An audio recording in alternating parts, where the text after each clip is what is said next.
va más que conteo, el cálculo de este volumen en el espacio de fases, ¿te acordás? Y después la derivada de ese volumen.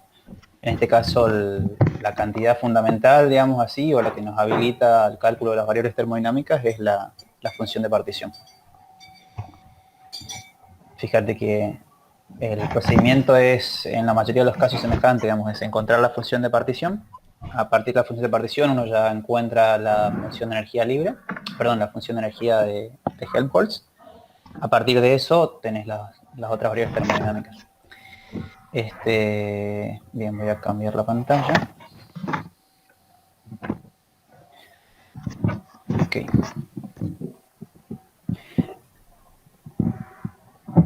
Es acá. Ok, ahí están viendo, ¿no? Sí. Bien, este problema, ¿pudieron verlo Macarena y Marcos? Está por ahí más o menos. El 1 yo sí lo vi. Ok, ¿lo lograste hacer, Marcos? Y no así, o sea, llegué hasta la parte en donde se define Z. Hasta, a ver. Bueno, hay una parte donde da la longitud de onda. Bueno, ahí sí que no se me ocurrió de eso. Sí, no está bien, no hay problema con eso. Pero todo este cálculo de la función de partición, ¿lograste completarlo, Sí, digamos? ese sí. Hasta esta expresión que tendríamos acá. ¿Y lo que viene después? Sí. Bueno, sin el tema de la longitud. Eso. Está perfecto, sí. Toda esta parte de las diferenciales exactas, ¿se entiende bien? Sí. ¿Tenés algo escrito como para compartir? Me gustaría si lo podés presentar. Si No no, yo te... escaneado, o sea, está todo en borrador, digamos. ¿Querés escanear y lo discutimos de ahí? ¿O querés que con esto que estoy compartiendo, querés avanzar sobre esto? Como prefieres. Mejor sería con esto, ¿no? Porque, sabes, está todo en borrador nomás, digamos. Dale, espera, voy a compartir pantalla completa si no estoy cortando a cada rato. Bien. Entonces, el primer problema, Marcos, era este que está acá. Dice, un gas ideal consiste en n partículas no interactuantes encerradas en un recipiente de cierto volumen. Entonces se nos pide dos cosas. Fíjense que explícitamente se nos pide que calculemos la función de partición del sistema. Y después se nos dice, a partir de dicha función de partición, calcular la función f y la energía interna del sistema. ¿Sí? Recuerden que tanto f como s como u y otras funciones son siempre funciones termodinámicas, digamos, en nuestro sistema. Entonces, a partir de algunas de ellas siempre podemos hallar las demás. Si estamos en el microcanónico, en el canónico, van a ver después en lo que se llama el gran canónico, va a cambiar justamente, en todo caso, cuál hallamos primero y cuál es después. Y hay razones, digamos, para eso. Pero una vez que uno haya alguna variable, alguna de estas, funciones termodinámicas y conoce la relación con las demás, inmediatamente las puede ir calculando. ¿Qué tal? Hola Franco, recién empezamos. Bueno. Ok, entonces Marcos, el problema era otra vez el gas ideal, ahora en el conjunto canónico. Sí. Bien. O sea, empiezo a explicar lo que sería. Dale, sí, lo que fuiste haciendo y lo que entendiste, si tenés alguna duda Sí, también. bueno, del libro se define lo que sería la 3.1. Sí.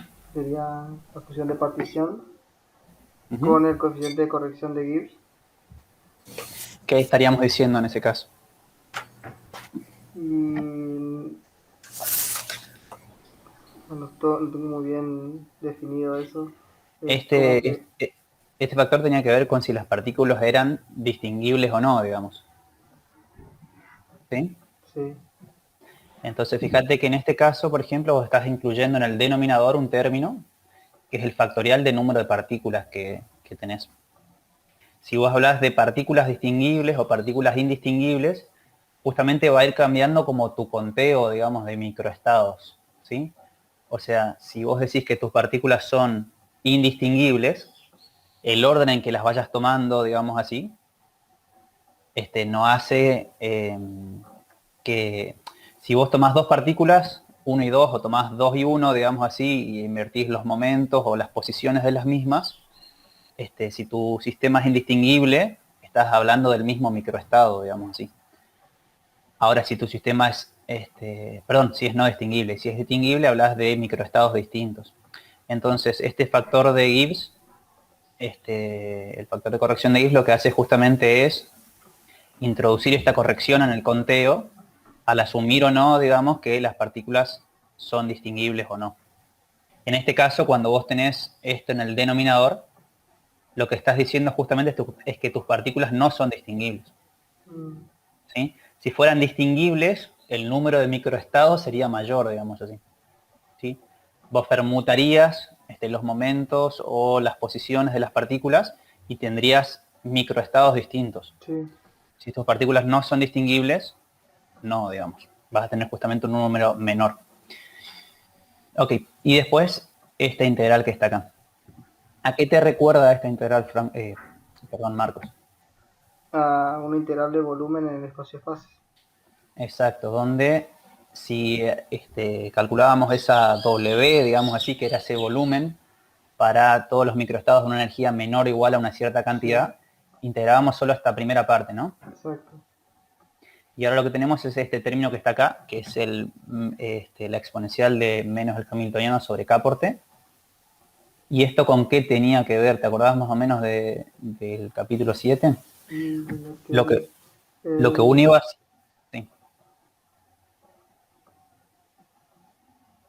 ¿O qué te dice esto, digamos, cuando vos hablabas de probabilidad? Estados de mayor energía, por ejemplo, o sea, ahora en el conjunto canónico, vos lo que tenés es que tu sistema tiene una temperatura definida, pero en principio, que puede intercambiar energía, digamos, con el entorno. ¿Sí? Eso es lo que está al principio del capítulo. Sí. Entonces, vos tenés que contemplar la posibilidad de tener microestados, digamos, con distinta cantidad de energía, y todos son posibles, solo que tienen una probabilidad distinta. ¿Sí? Y la probabilidad, lógicamente, es de esperarse que cuanto mayor sea la energía de un microestado, menos probable sea el mismo. Decrezca con exponenciales. Exacto, entonces por eso es la exponencial negativa, ¿no? Fíjate que si fuera positiva, tendrías mayor probabilidad, digamos, al aumentar la energía de tu sistema. Si mirás un poquito también lo que estaba acá al final, fíjate que definíamos esto que está acá. Esta es la probabilidad de densidad, lo que hay en 725, ¿no? Probabilidad de densidad en el conjunto canónico. Entonces tenés esa exponencial que ves dentro de tu función partición sobre la función de partición que acá se introducía como un modo de normalizar estas probabilidades. ¿Sí? Ok. Bien. Hasta ahí 3.1. Y bueno, lo que dice abajo es que h, el hamiltoniano, es p cuadrado sobre 2m. Y este hamiltoniano depende de lo que serían las coordenadas generalizadas, Q. ¿Por qué ese es tu hamiltoniano, Marcos? Y digamos porque creo que el sistema es de partículas, o sea, de un gas ideal, creo que O sea, solo depende de las velocidades, exacto, o hasta sea, la energía tenés cinética. exactamente un sistema que tiene solamente de partículas que no interaccionan entre sí, por lo tanto solamente tienen este término de energía cinética. Ok. Entonces tu función de partición, básicamente lo que haces es, en esta expresión que tenés arriba, reemplazás h por ese hamiltoniano que está acá. Sí. Y bueno, y como no dependen de lo que serían las coordenadas generalizadas, Sí, se hace la integral esa. O sea, la exacto, integral te de queda el... Q y solo queda el volumen a la n. Exacto. Ujú. De acá a acá solamente un cambio de variable. Un cambio de variable y el tema de la productoria. ¿Por qué? Para lo que serían las diferenciales 3NP. Eso no tengo muy bien claro por qué, o sea, queda como una productoria ahí. Bien. ¿Qué tenés acá? Que este p cuadrado, a ver, dame 2 segundos. voy a abrirlo para poder editarlo con otro programa.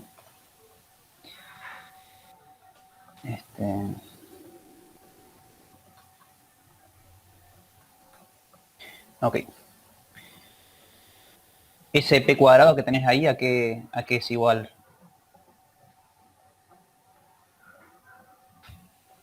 Para una partícula.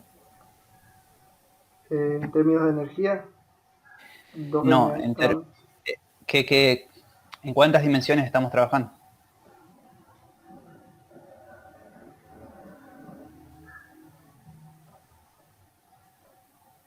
en 3n dimensiones. Esto, fíjate, ¿esto qué es? Esto es el módulo de P, ¿no es cierto? Sí, Es el módulo del momento, el cuadrado del módulo del momento. ¿Y eso a qué te va a quedar igual? El módulo de P, ¿cuánto valdría si trabajas en coordenadas x, y, z para una partícula? x al cuadrado más y al cuadrado, px.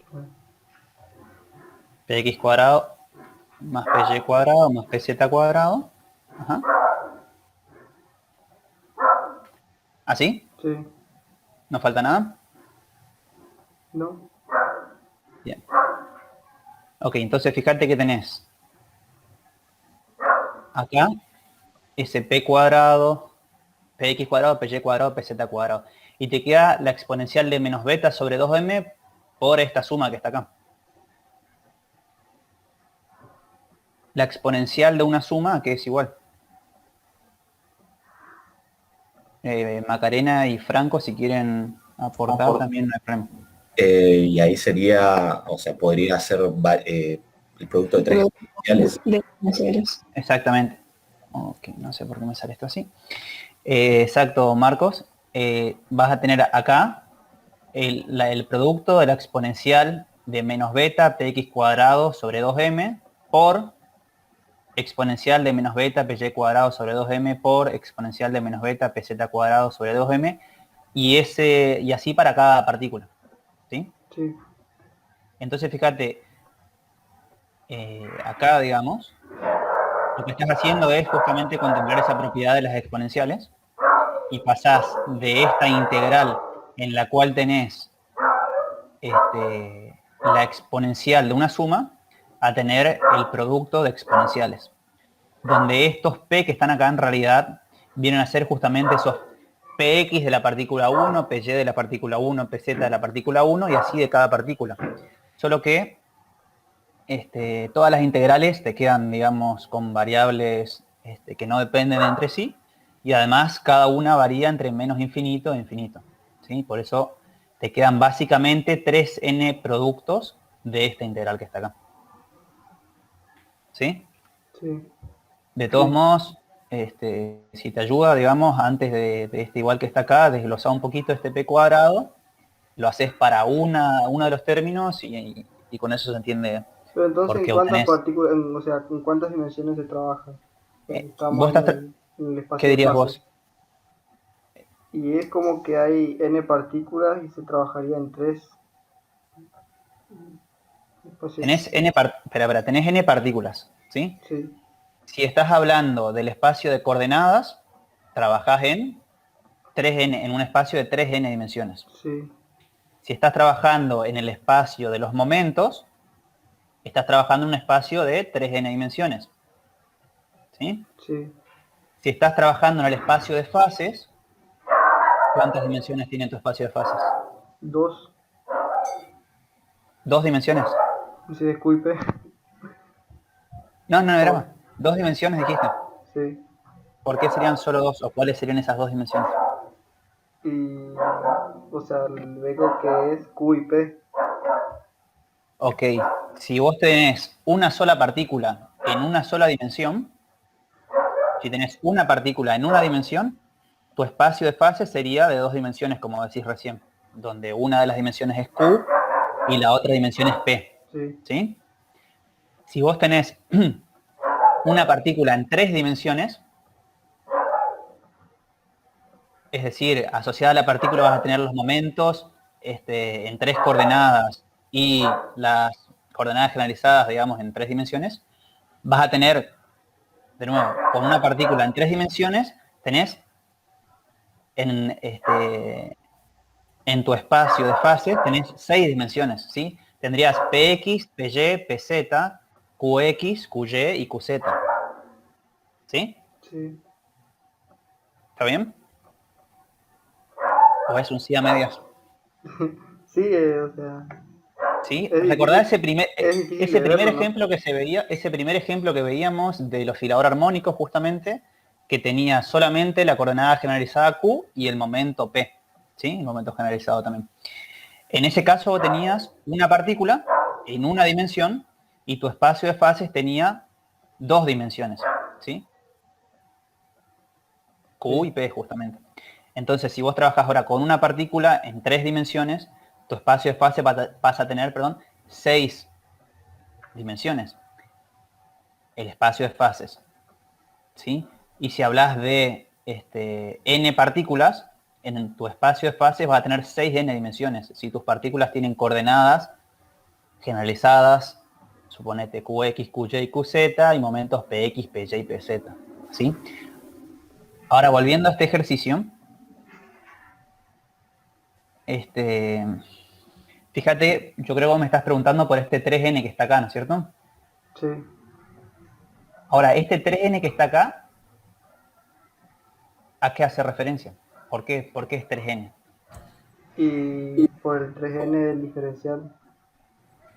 Sí, pero Eso sería por eh, los tres. exactamente, Tenemos tres componentes y bueno, si pusiéramos sub i nada más en el p cuadrado, entonces tendríamos un sub i en cada componente, por lo tanto ahí va de 1 a 3n la productoria. Sería el exacto, producto de tres integrales, donde cada parte de ese 3, o sea, de esos 3 puntos son una componente. No sé si se entendió. sí, Sí, tenés 3 integrales por cada partícula. Ajá. Fíjate, Marcos, que acá vos ya hiciste una integral, ¿sí? Toda la integral sobre el espacio de coordenadas ya la hiciste. Entonces, en esta integral que acá está, digamos, encerrada en negro, vos no estás integrando algo, esto que está acá, esta exponencial, ya no la estás integrando en tu espacio de fases, sino solamente en el espacio de los momentos generalizados. ¿Sí? sí, Entonces, este 3n acá no está haciendo referencia a las dimensiones de tu espacio de fases, ¿sí? Sino a las dimensiones de tu espacio de coordenadas de momentos generalizados. ¿Sí? sí. Ok, de todos modos, es sencillo, digamos, antes de esta igualdad acá, hacer este desglose y trabajar cada integral, digamos, para convencerte de que esto lo puedes escribir como esta productoria que está acá. ¿Sí? Sí. Bien. Entonces, hecho eso, después de ahí acá, Y bueno, de ahí dice que es una función par, ujú, lo que sería. Por eso que puede poner esa integral como que vaya desde 0 a infinito con un 2 adelante. bien, eso es sencillo, ¿no? Sí. Ok, Y el resultado de esa integral que lo sacaste del libro, del Shankar, creo que es, sí, la serie Young. bueno, ese resultado de la Sí, raíz de algunas phi de estas sobre... integrales, digamos, las vamos a ver de todos modos, son integrales definidas cuyos resultados están en las tablas, es válido, digamos, sacarlos así, y otras veces también hay algunos procedimientos que podemos hacer para hallar sencillamente la integral. Pero bueno, la finalidad de estos ejercicios no está en saber desarrollar estas integrales, sino en lo demás.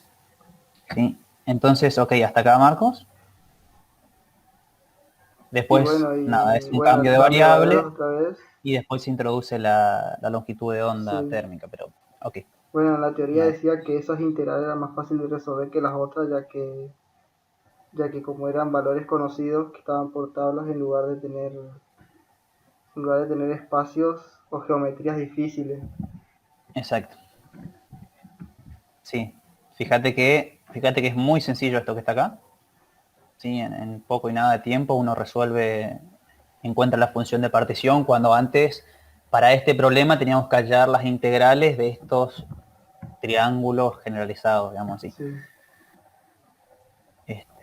Bien. Ok, entonces, bueno, acá se introduce esta variable, la longitud de onda térmica de Broglie, y hay un detalle más, Marcos, ¿no? Que tenía que ver con esto de la relación entre la función de partición de una partícula y de n partículas, ¿no? ¿Cómo? Este detalle, digo, que tenía que ver con la relación entre la función de partición de una partícula y la de n partículas. Es lo que, a ver si lo escribo un poquito después. Ok, no, eso lo vi en el otro ejercicio.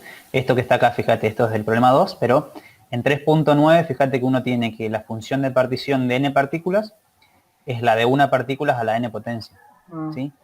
Y esto sucede así cuando cuando las partículas son independientes entre sí, ¿sí? Cuando no hay interacción entre las partículas. Entonces uno lo que puede hacer es, en vez de hallar la expresión de la función de partición de n partículas, halla la expresión de la función de partición de una partícula y luego lo eleva a la enésima potencia. ¿Sí? Sí. Acá eso lo vas a ver.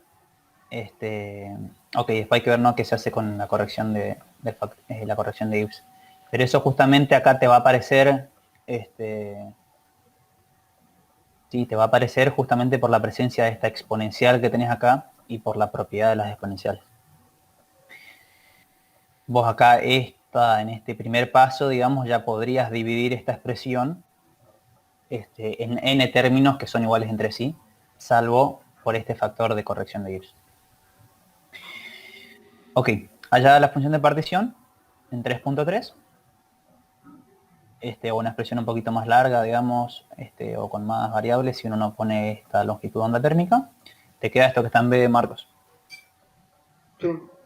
O sea, para hallar el factor de corrección de Helmholtz, Sí. se utiliza esa fórmula que está ahí. Es Básicamente, es una función de energía de función de Helmholtz. energía. Sí. Sí. Entonces lo que tenés que hacer es nada más el logaritmo natural de lo que teníamos un poquito más arriba. Acá. ¿Sí? Tenés que hacer el logaritmo natural de esto. ¿Y qué haces entonces? Aplicás propiedades logaritmo para este cociente que tenés acá. Tenés el cociente, después el producto y tenés la potencia, ¿sí? Sí. Desarrollás ese término y encontrás la expresión para la función de energía de Helmholtz, ¿sí?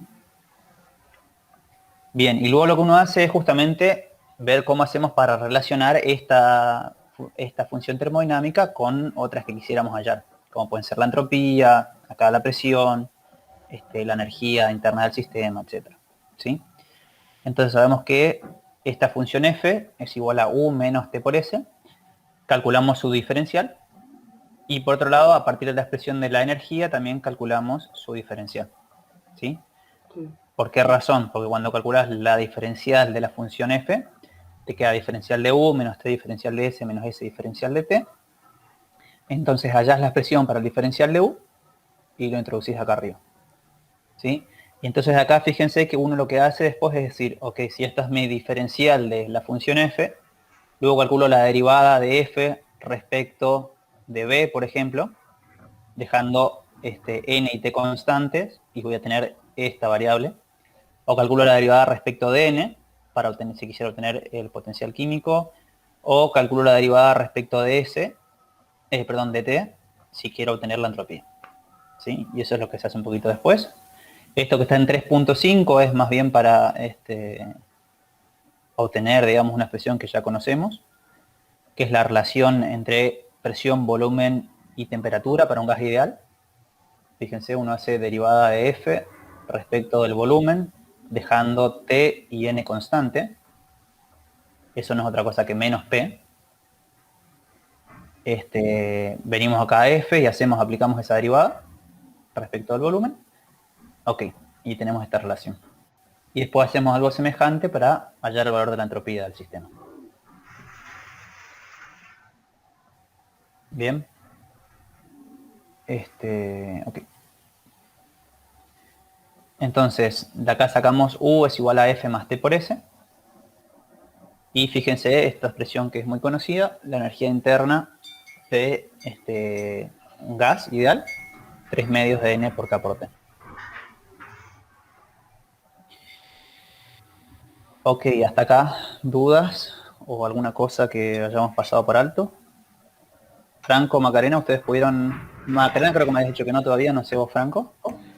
No, tampoco todavía. Pero bueno, si surge algo, por ahí ¿Se te escribo. entiende, ¿se entiende el camino?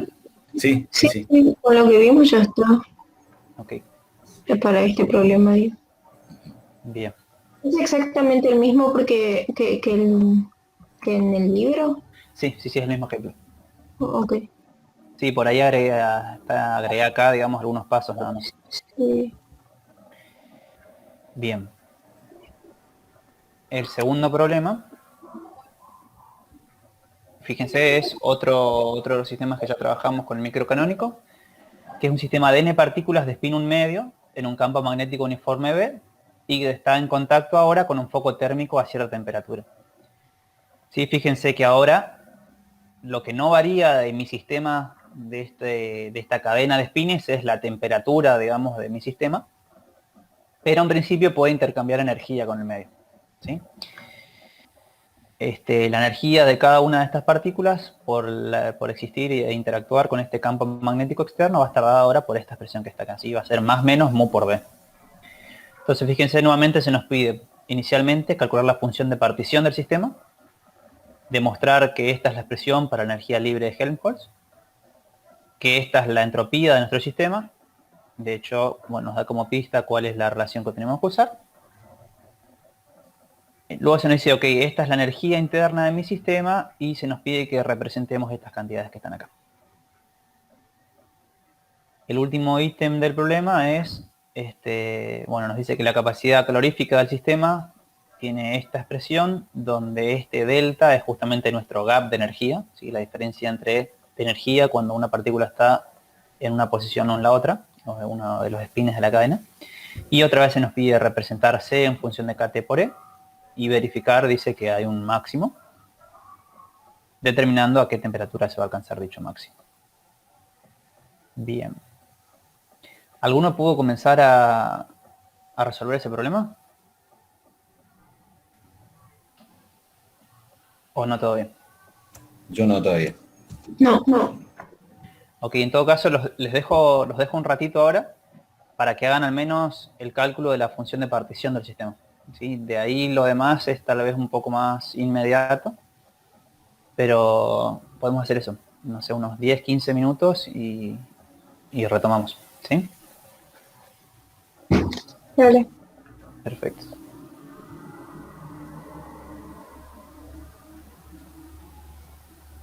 Hola, Rodolfo. Está silenciado. Ahí está. Ahora saludo a todos para no quise interrumpir cuando estaban discutiendo los problemas. Bueno, Ahí se silenció otra vez, puede ser el... hola, Ahí sí. Ahí sí. No, les decía que es importante que vayan resolviendo los problemas para encontrarse con las dificultades, para que vean, o sea, básicamente ustedes saben qué pasos deberían ir haciendo para calcular algo. Pero no es lo mismo que lo vean hecho ya, así como le está contando Juan, que ya está en el camino listo y que ya saben, digamos, cuáles son los pasos que funcionan, a tener que enfrentarse a un problema y descubrir qué tengo que hacer, qué cambios de variables, qué integrales son las que me aparecen, ver si conozco sus resultados o tengo que hacer un desarrollo en serie. Porque todas esas cosas llevan tiempo hacer, llevan tiempo probar, digamos, y familiarizarse con el problema. Así que es importante que vayan haciéndolo porque, bueno, porque el parcial, no sé si ya hablaron algo de eso, pero sería como a mitad de mes, puede ser un poquito más, y entraría hasta estos temas, ¿no? Hasta lo del canónico. Bueno, a ver, 5 minutos así de comentarios nada más. para no interrumpir mucho lo que están haciendo, el cálculo que están haciendo. La diferencia entre lo que hacían en la guía anterior, que era el conjunto microcanónico, y aplicar este conjunto estadístico, es básicamente que relajamos una de las restricciones que teníamos. Antes teníamos un sistema aislado y entonces nos regíamos por la entropía del sistema porque teníamos una ley estadística, una ley fundamental, digamos, que nos relacionaba la cantidad de microestados que podía contar en un sistema aislado con la entropía. Ahora ya el sistema no está aislado, sino que está en contacto con otro sistema mucho mayor con el cual puede intercambiar energía, el foco térmico. Lo que tienen en común entonces, ahora sí, es la condición de equilibrio térmico, que está caracterizado, ya saben, por la temperatura. Esa temperatura entonces juega un papel fundamental ahora. La energía del sistema no está fija, sino que fluctúa alrededor de valores medios, pero esas fluctuaciones están determinadas, el valor medio está determinado por la temperatura y las fluctuaciones, la magnitud de las fluctuaciones también por la temperatura y otras propiedades. En los sistemas macroscópicos esas temperaturas juegan el papel de estabilizar, porque nosotros estamos trabajando en un proceso de equilibrio. Entonces, prácticamente los dos tipos de conjuntos, si bien están basados en consideraciones diferentes, van a servir para los sistemas macroscópicos. Los problemas que están viendo ahora en esta guía son similares, en algunos casos son idénticos a los problemas de la guía anterior. El sistema es idéntico. La manera de resolver van a encontrar que es completamente diferente. Por eso vale la pena que intenten hacer los problemas, resolverlos y comparar el mismo sistema resuelto con una técnica y con la otra. Para familiarizarse con las condiciones en las que uno es más fácil que el otro. ¿También? O contar microestados o hacer sumas sobre estados como están haciendo con la función de partición.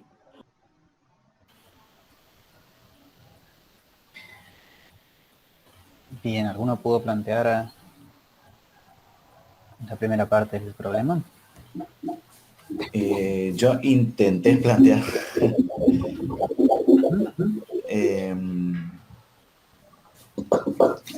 Dejé expresado, pasa que como, o sea, de la forma que lo probé, relacioné con un ejercicio que era parecido de la guía anterior.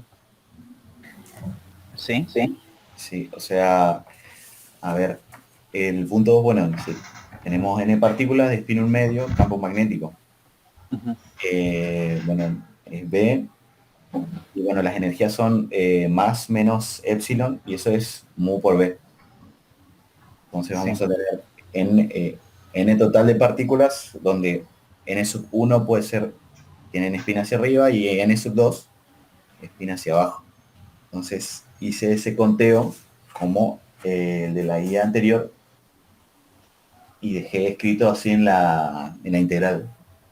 Entonces z sería 1 sobre n factorial h elevado a la 3n, todo eso en la integral por, bueno, diferencial de q a la 3n, diferencial de p a la 3n, y mi exponencial la dejé como exponencial de 2n sub 1 menos n, todo eso por e. Ok, ahora vos fijaste cuáles son las variables en tu integración. Sí. Vos decís que son el diferencial de la coordenada generalizada y el momento generalizado. Sí, o sea, es como que el exponencial me queda independiente de las coordenadas. Exacto. Y además estás contemplando también, digamos así, que estas variables, coordenada generalizada y el momento generalizado, son variables continuas. Uh-huh. Sí, ahora, digamos que y esto que decías, ¿no? Tu hamiltoniano no está dependiendo del espacio de fases, digamos así, que estás describiendo. ¿Sí? Uh-huh.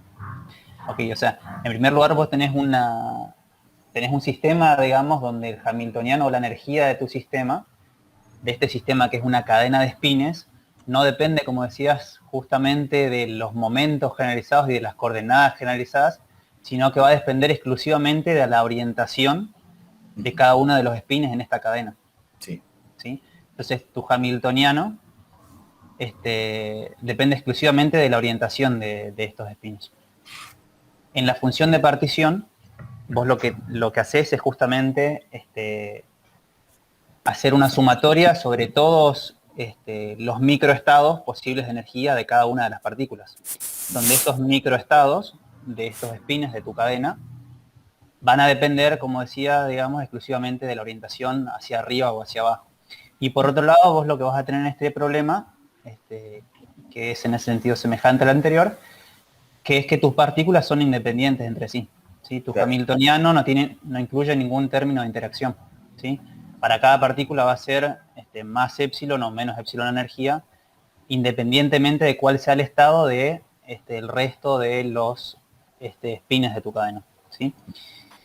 Entonces vos lo que vas a tener en tu función de partición, en primer lugar, lo que puedes hacer es desglosar y trabajar o encontrar, digamos, inicialmente cuál es la función de partición de cada una de las partículas que conforman tu sistema. ¿Sí? Como habíamos visto en el problema anterior, vos después lo que podés hacer es, habiendo hallado la función de partición de cada una de esas partículas y sabiendo que son independientes entre sí, hallás la función de partición de las n partículas. Y después, la característica también que va a tener este problema es que justamente no vas a tener esta integral en este espacio de fases de los momentos generalizados y las coordenadas generalizadas, sino que ahora vas a tener una suma de términos, ¿sí? Vas a sumar directamente sobre estas exponenciales de menos beta por h, digamos, en cada uno, o el hamiltoniano, perdón, definido en cada uno de los microestados de cada partícula, y eso va a definir tu función de partición. Sí, pero probá eso, digamos, intentás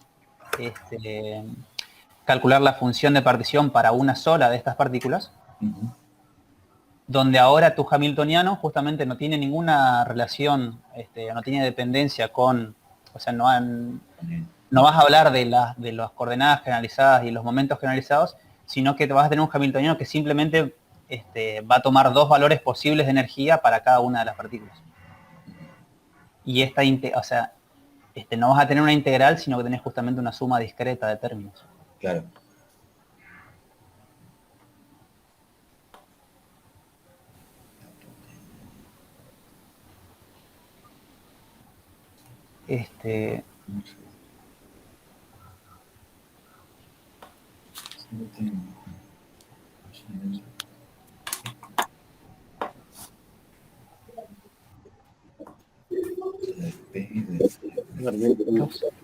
Chicos, lo que ustedes hayan planteado, vayan comentando como para poder hacerles algún aporte, digamos, o por qué no lo pueden plantear, por ejemplo, que si no pueden arrancar, o para poder hacerle algún aporte y que ustedes puedan avanzar en la solución. O sea, ¿entienden, por ejemplo, qué es lo primero que tengo que tratar de hacer para resolver este tipo de problemas dentro de esta técnica, digamos?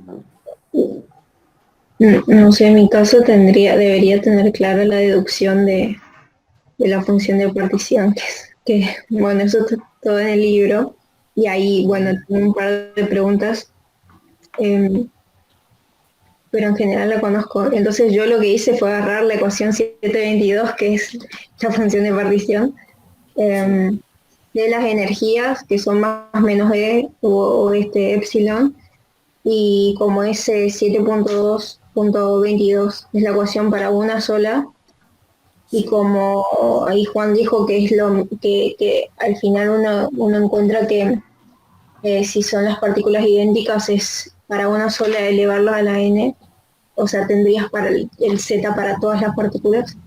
Entonces, eso, tenés una suma de dos exponenciales con diferente epsilon, y después hay que, porque, o sea, creo que después vi el video y reescribe la suma de esas exponenciales,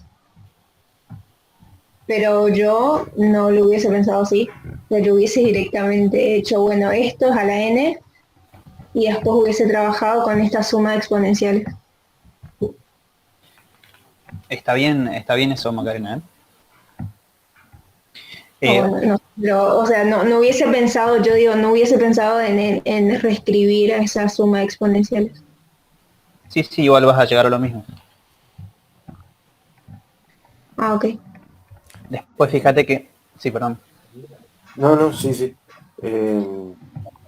A eso me refería con que uno muchas veces no va a imaginarse de resolverlo de tal o cual manera. A ver, hagamos un resumen rápido nomás de qué es lo que estamos tratando de resolver. Ustedes vieron que lo que pusimos acá, o lo que dice, por ejemplo, si leyeron el libro, vieron que hace un tratamiento muy parecido a lo que hacían en el microcanónico, donde trata de establecer cuál es la probabilidad de determinar, de encontrar el sistema en un determinado estado I, ¿sí? La diferencia ahora es que tengo que considerar que tengo un sistema más amplio, el sistema más su reservorio. Entonces por eso me aparece el número de microestados del reservorio, toda la primera parte de la deducción, que es muy parecida a lo que hicimos ya para el microcanónico. Lo que se agrega es un término más referido al valor medio de la energía, ¿no? Como lo que nosotros decimos es que la energía no va a permanecer constante, sino lo que va a estar fijado es el valor medio de la energía. Entonces aparece un multiplicador de Lagrange extra, que es el que finalmente me da la relación con la temperatura.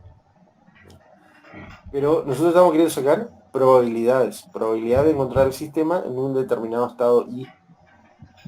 Y lo que encuentran, si siguen el libro, tienen hasta la ecuación 7,8, ahí está determinada la probabilidad, porque en la ecuación 7,7 dice que la probabilidad,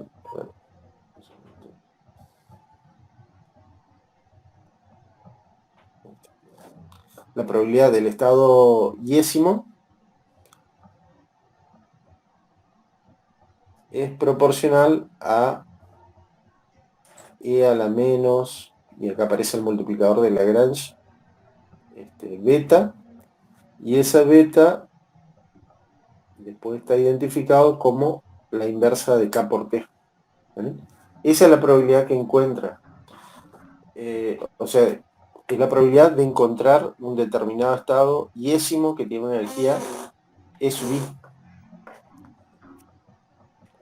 Acá aparece como una proporcionalidad nomás porque no está normalizado. Si yo quiero normalizar, la condición que tengo que poner es que la suma de todas las probabilidades sobre todos los estados posibles eso tiene que ser 1, ¿no? Entonces, si yo quiero hacer eso con estas cantidades, tiene que estar multiplicado por una constante de normalización o dividido por una constante de normalización. O sea, voy a convertir esa proporcionalidad, lo voy a convertir en una igualdad si digo que es E a la menos beta E sub I sobre alguna constante de normalización, ¿sí? Para que se cumpla esta condición de que la suma de todas las probabilidades sea 1.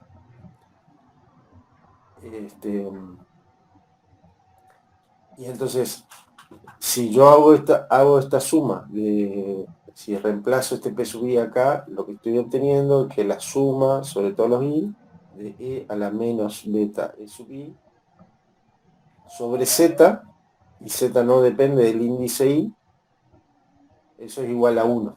Entonces es lo mismo que decir que esa Z, que en principio acá aparece como una constante de normalización, esta Z va a ser E a la menos beta E sub I. Es una cantidad importante porque justamente la letra Z hace referencia a que es una suma, o sea, una palabra en alemán que donde la letra Z indica una suma. Porque es una suma sobre todos los estados posibles.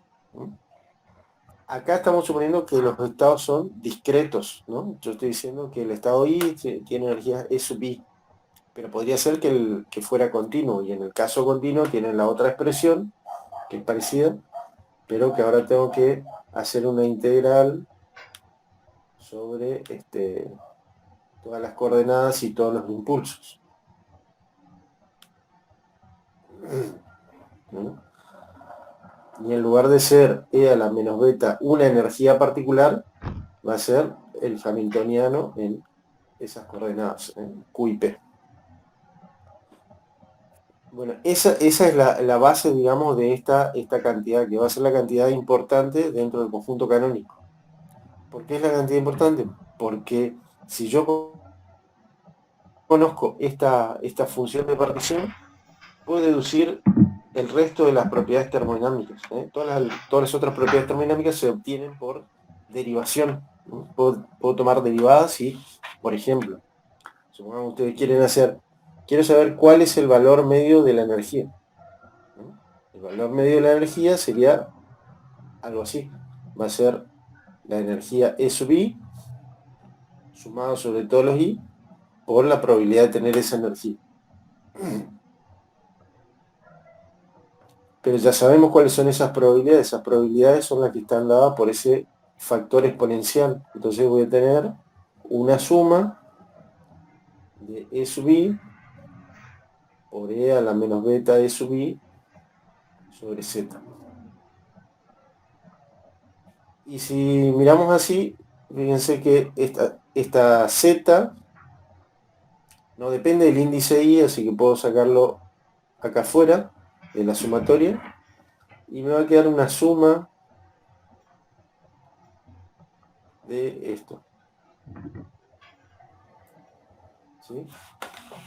Bueno, todavía tengo que calcular eso y sumar sobre todos los índices I. Pero si miro la forma que tiene, eso me va a guiar para darme cuenta que, fíjense que esta E sub I es la misma que aparece en el exponente. Entonces sería muy cómodo, digamos, poder expresar esto como la derivada de esta exponencial. Porque al derivar la exponencial, el exponente baja, ¿no? Pero entonces, ¿la derivada respecto de qué tengo que derivar? Tengo que derivar respecto de beta para que lo que baje al derivar sea E sub I. Y además tiene un signo menos, ¿sí? Entonces, esto me va a quedar menos 1 sobre z derivada respecto de beta de esta sumatoria.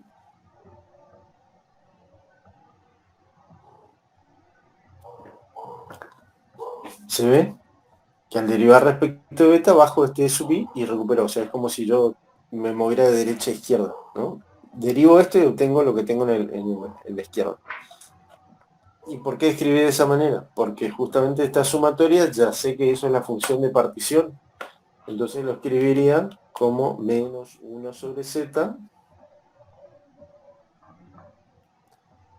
de la derivada respecto de beta de la función de partición. O sea, el objetivo era calcular valores medios, valor medio de la energía. Y el resultado es que lo puedo expresar como una derivada respecto de la función de partición. Y así, si quiero calcular el valor medio del momento magnético, de nuevo, tengo que ingeniarme, pero seguro que lo puedo obtener a partir de la función de partición. Esa es la potencia que tiene esa función de partición, que si yo la calculo de una vez, me sirve para todas las propiedades termodinámicas, si consigo darme cuenta cuál es la derivada que tengo que hacer, digamos. De hecho, esto se suele escribir finalmente como que el valor medio de la energía, que es lo que quería calcular, es menos la derivada respecto de beta, como es 1 sobre z y la derivada de z respecto de beta, entonces lo escribimos como la derivada del logaritmo natural de z. ¿Está bien? Porque al derivar el logaritmo baja el 1 sobre z y después sigo derivando z. Que es una forma muy compacta, por ejemplo, de escribir un valor medio. Y este valor medio, no se olviden, que es justamente la energía libre, perdón, la energía interna. porque es el valor medio de la energía total del sistema. Entonces ya tengo una cantidad termodinámica asociada con una derivada o un cálculo que tengo que hacer con la función de partición.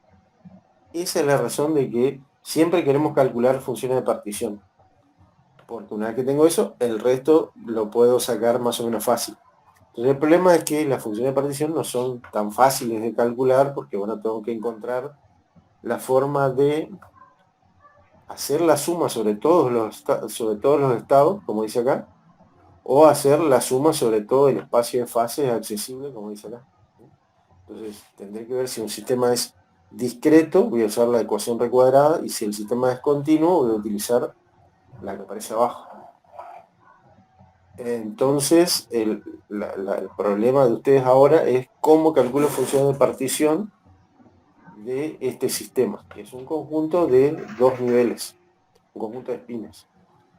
Entonces, claramente es un sistema discreto, porque entre esos dos niveles no hay otros, no hay un continuo de energía, sino solamente dos valores posibles. Por lo tanto, voy a tener que calcular esto.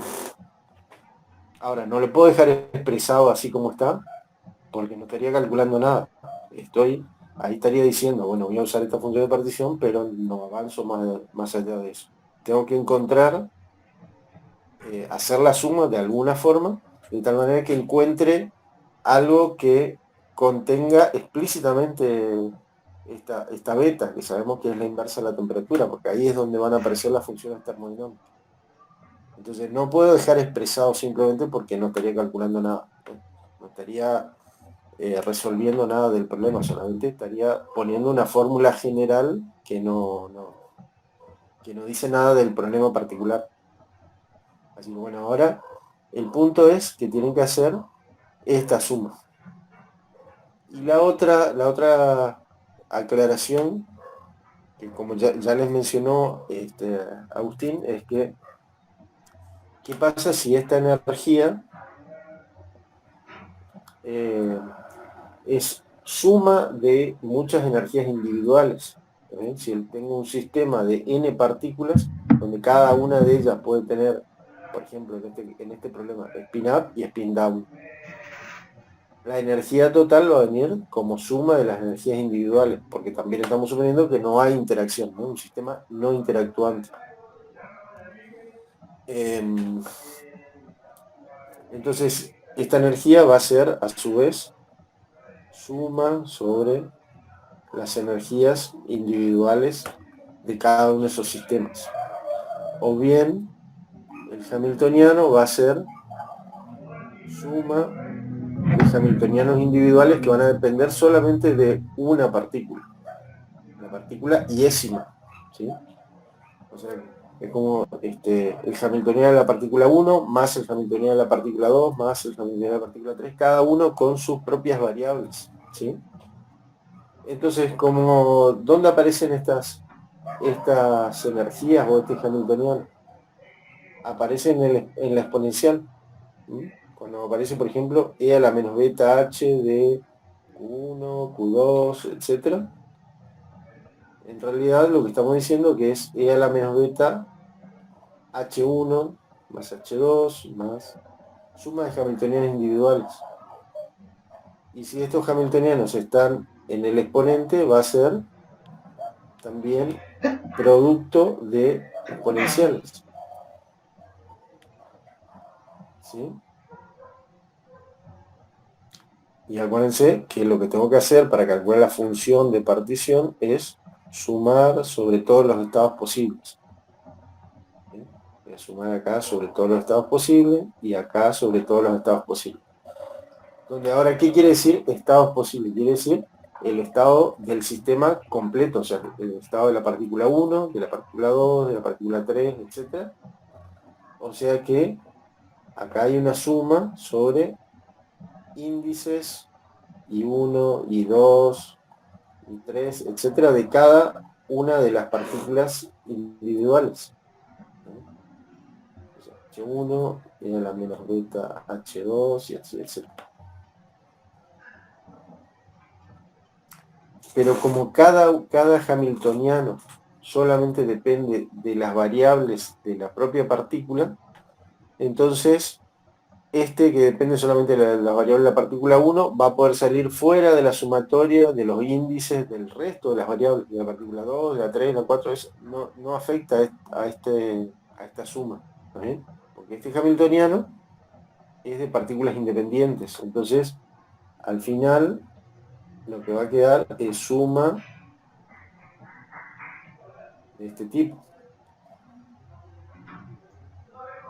Por el segundo índice de E a la menos beta H2 y así. ¿También? Son productos de sumatorias donde cada una de estas sumatorias es una función de partición de una partícula. Esto de la partícula 1. Esto también de una partícula, pero de la partícula 2. Ese índice lo que me está diciendo es de cuántas partículas depende, no de qué partículas depende.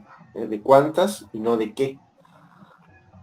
Depende de una sola partícula, pero fíjense que la identidad de la partícula ya desapareció, porque cuando hice esta sumatoria, sumé sobre todos los índices de la partícula 1.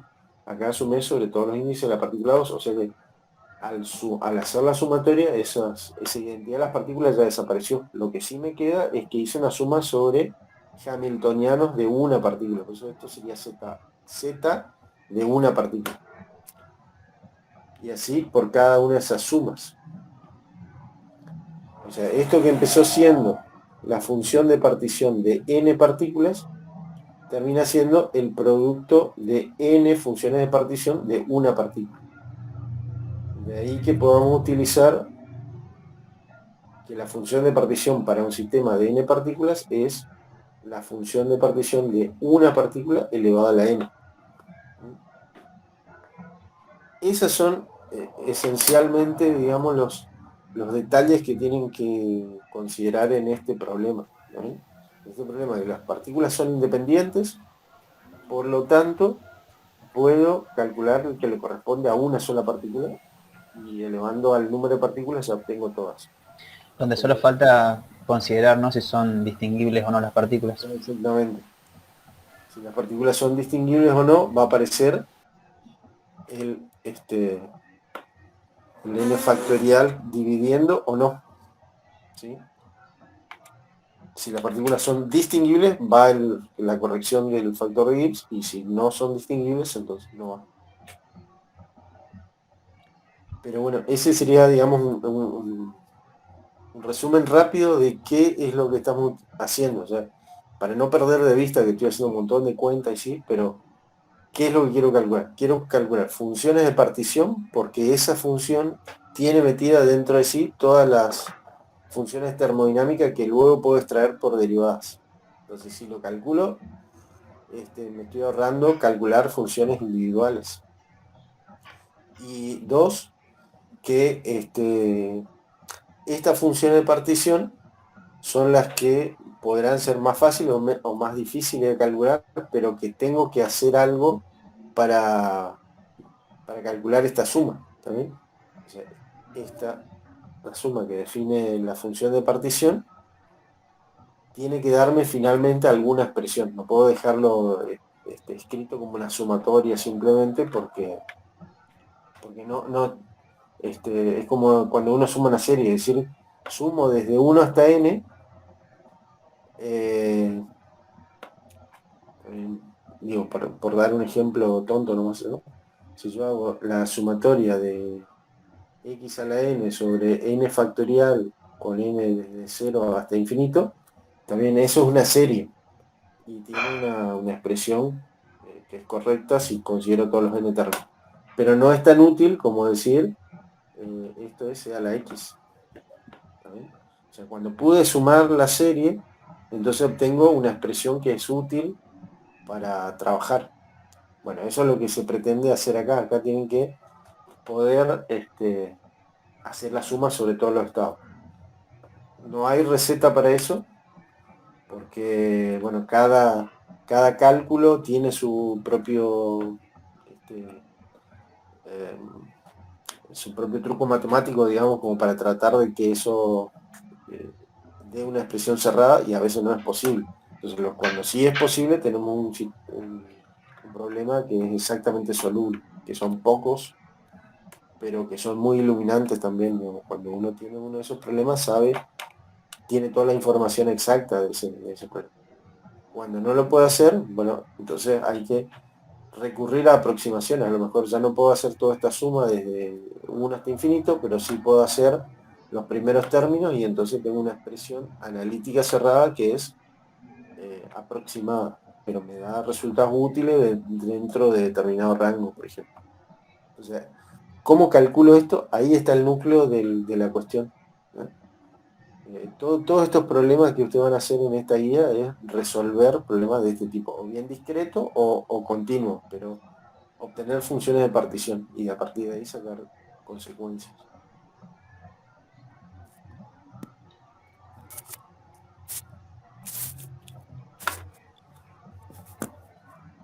Así, bueno, a ver si tienen alguna dificultad, a ver cómo lo están pensando como para que le demos alguna ayuda para tener un punto de partida, digamos, al hacer la cuenta. Ahí yo me avivé y vi que, bueno, en el problema te decía que después del punto A te da la función de energía de Helmholtz. Tal Entonces cual. yo de ahí despejé Z y bueno, haya lo que debería encontrar con Z. Y bueno, y con esta fórmula recuadrada de acá, que es Sí. con la suma de las exponenciales y la energía, tiene dos energías discretas, o sea, la menos epsilon y la más epsilon. Sí. O A ver, sea, un cachito te interrumpo, perdón. sí, Vos me decías que en punto A dice la energía libre de Helmholtz está dada por tal cosa, sí, ¿sí? Pero eso no lo puedo utilizar como dato, no lo puedo porque utilizar, pero fíjate yo, que- o sea, sí. para verificar si lo que encontraba Ah, después era lo correcto. claro, porque te pide que demuestres Sí, que tiene esa expresión, ¿sí? O sea, hay que llegar a eso, no utilizarlo como punto de partida. Eso no, sí. y bueno, y con la fórmula recuadrada de esta, reemplazando las energías discretas, que es menos epsilon y más epsilon, se llega a lo que sería un coseno hiperbólico. Ajá. Y bueno, y de ahí se puede demostrar la energía de Helmholtz, que sería usando la relación de menos KT logaritmo de Z. Eso. Sí, sí. Yo en mi caso, después cuando vi eso, porque no lo había notado, después bajé y vi eso, ahí dije, bueno, con esto sí me hubiese dado cuenta de que había una relación entre las exponenciales, esa suma, y este coseno hiperbólico, y ahí hubiese buscado.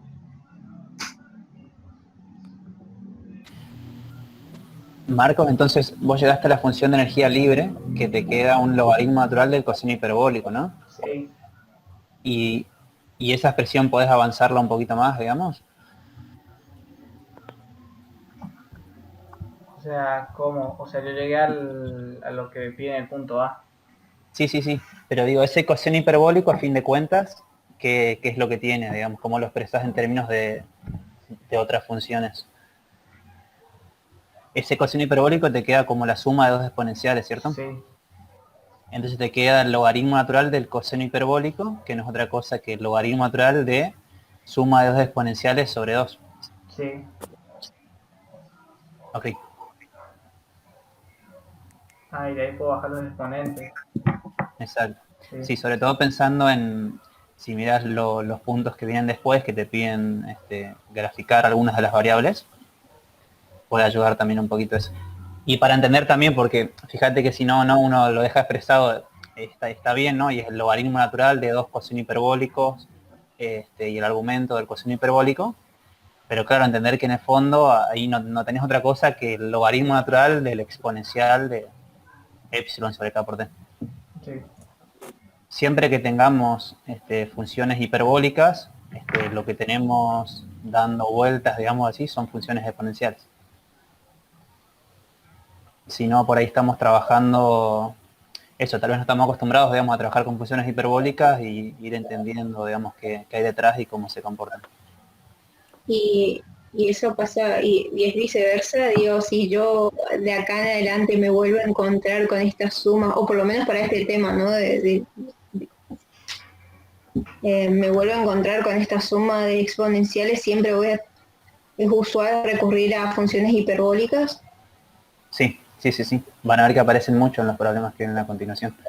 No siempre, a ver, tenés que también, uno va, digamos, descubriendo en qué casos te conviene expresarlo de un modo o de otro, y no siempre es que puedas expresarlo en términos de funciones hiperbólicas. Pero después, uno conoce el comportamiento de estas funciones hiperbólicas en el límite en que el argumento tiende a cero o a infinito. En eso, para eso también pueden recurrir, digamos, a las gráficas que hay para las funciones hiperbólicas, o bien justamente a reexpresarlas en términos exponenciales y ver qué pasa en los límites, y eso ayuda un poco a entender cuál es el comportamiento de estas variables en las situaciones límites. Es decir, tenés el coseno hiperbólico de epsilon sobre k por t, y sabes entonces cuál es el comportamiento de tu variable. Si no, es como que lo dejas expresado en términos de funciones hiperbólicas, y la idea es justamente poder descubrir qué hay detrás, poder entender cuál es el comportamiento y no expresarlo en términos de funciones que tal vez, si estás menos habituado a usarlas y tampoco buscas qué hay detrás, termina siendo más enigmático de lo que debiera ser, digamos. Ok. O al menos eso es cuando tenemos un problema con partículas discretas, porque en los ejemplos de las continuas yo vi que siempre se trabaja con las exponenciales, y Claro, sí es más fácil de es una que exponencial o algo así.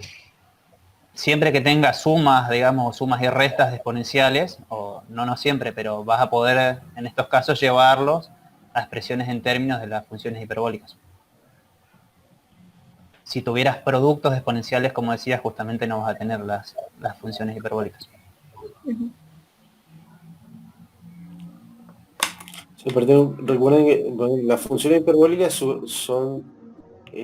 salen de la suma o resta de dos exponenciales.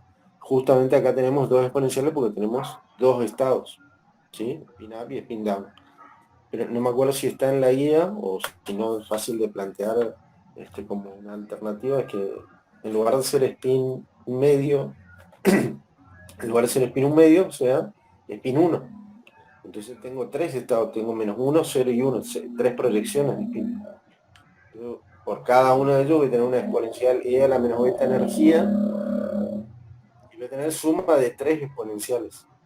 Que eso ya no es una función exponencial, no es una función ¿cómo es? Hiperbólica. Hiperbólica, claro. Yo, Y pueden introducirla de todas maneras, pero a lo mejor no es tan conveniente, ¿no? Siempre uno tiene que buscar dentro del problema cuál es la herramienta matemática que me sirve para eso. Nosotros empezamos planteando un problema físico, lo llevamos a ecuaciones, resolvemos esas ecuaciones de la manera matemática más conveniente, y al final de nuevo tenemos que volver a que esas ecuaciones nos digan algo del problema físico inicial. Entonces no hay receta, digamos, de que siempre van a ser así, tal. Eh, Van a encontrar que una vez que resuelven una cierta cantidad de ejercicios van a empezar a desarrollar cierta intuición de qué ecuaciones me sirven, o cuáles son más útiles, o cuáles son más familiares. Entonces, van a encontrar más rápido el camino, digamos, pero no hay receta para resolver esas sumas sobre estados, ¿no? okay.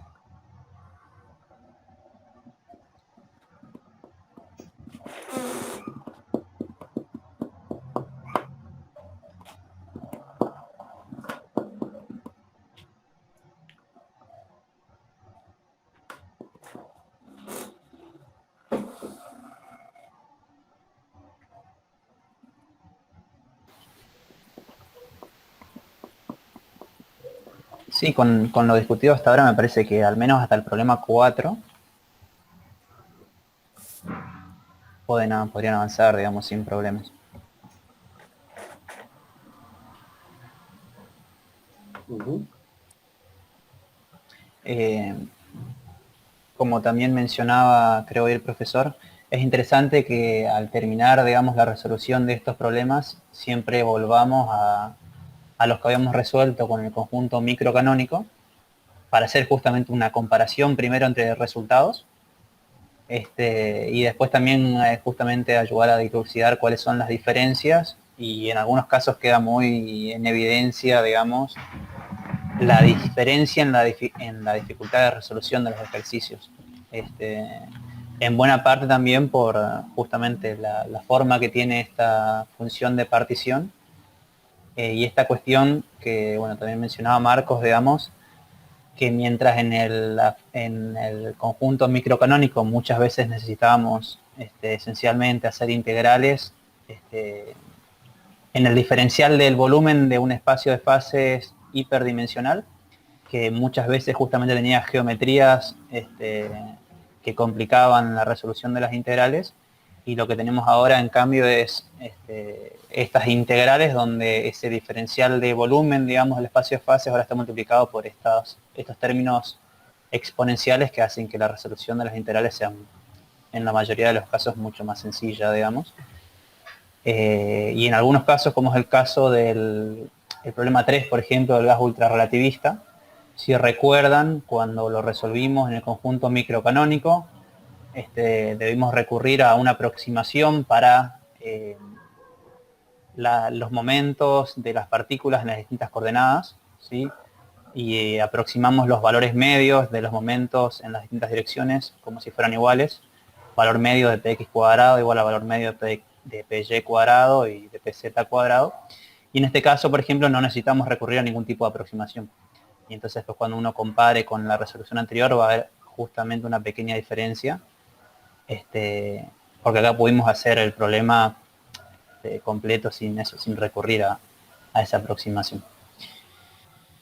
Y otra cosa importante y en cierto sentido desafiante también es el manejo, digamos, y el análisis del comportamiento de las variables, de estas variables termodinámicas que vamos calculando a través de las gráficas. Si se fijan en el segundo de los problemas, una de las cosas que se nos pide en el tercero de los ítems es justamente esta representación de entropía en términos de energía.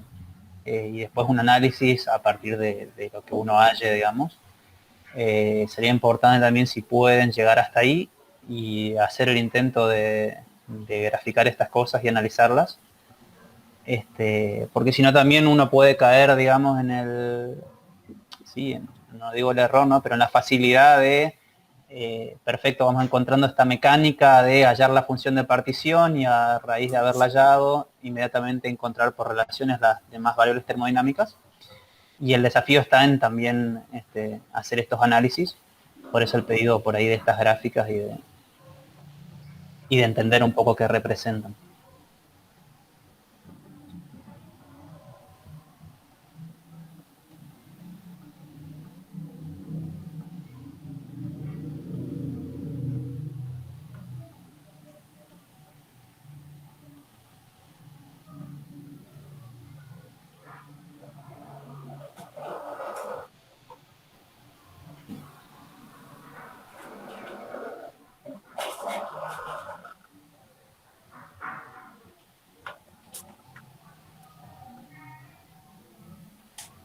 No sé para mañana cuánto podrán avanzar, pero bueno, sin dudas todos lo que puedan mejor. Y en todo caso también, eso, intenten avanzar en todo lo que puedan, y en todo caso las dudas dejarlas para plantearlas mañana. Así aprovechamos bien, digamos, la clase de práctica para trabajar sobre lo que ya hayan podido, digamos, plantear. Macarena, no sé si, perdón, vos al comienzo hoy decías esto de las dudas que tenías, por ahí, no sé, también creo que pudo haber sido de mucha ayuda, creo que pudo haber sido de mucha ayuda el resumen un poco que hizo el profesor recién, pero por ahí no sé si tenés alguna otra cosa que te haya quedado pendiente, por ahí se puede aprovechar. Sí, solo una cosa me quedó volando porque en el libro hay una parte que habla de un W, eh, que es como que después no lo menciona más y no sé qué onda. Sí, creo que es cuestión de notación nomás. En la ecuación, al principio, ¿no? 7.1, donde se habla del baño térmico W. No, la 713. A ver, 7.1. No. Ah, estas. ¿Omegas dijiste o R? W mayúscula, la cuestión 713. La 712, ok, está bien, entiendo. Pero después cuando habla ya de hallar la probabilidad de la distribución de esas n sub i, ahí me empecé a Esa, ajá, la 713 es la misma que tenía, fíjate que dice la probabilidad de distribución de las n sub i en el caso microcanónico es tal cosa, ¿no? Es la sí, misma que ya teníamos en el microcanónico. ¿Qué era eso? Era, nosotros teníamos una n caligráfica ujú, que denotaba al número de sistemas idénticos que estamos considerando. O sea, nosotros para hacer aplicar una idea de probabilidad necesitamos un conjunto de sistemas idénticos y determinar la probabilidad de que nuestra distribución tenga tales valores particulares. Ves que los n sub i están entre llaves, porque lo que estoy diciendo es el conjunto de números que me dice cómo está distribuido dentro de los distintos estados posibles o celdas dentro de la hipersuperficie esa de energía que teníamos. O sea, por ejemplo, n sub i quiere decir que yo tengo n1, n2, n3, etcétera, donde n1 quiere decir n1 minúscula, sí. un poquito, para que se entienda mejor, voy a escribir un segundito.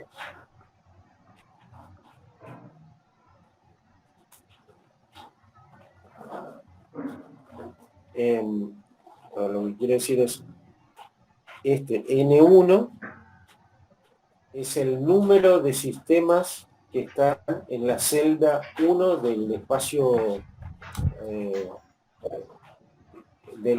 mejor dicho, la celda que define el determinado microestado que me interesa.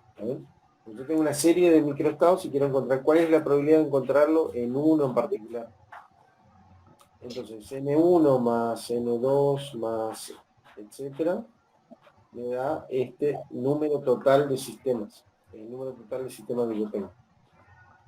Donde hay N1 que son similares entre sí, tienen el mismo microestado, N2 que tienen exactamente el mismo microestado y así.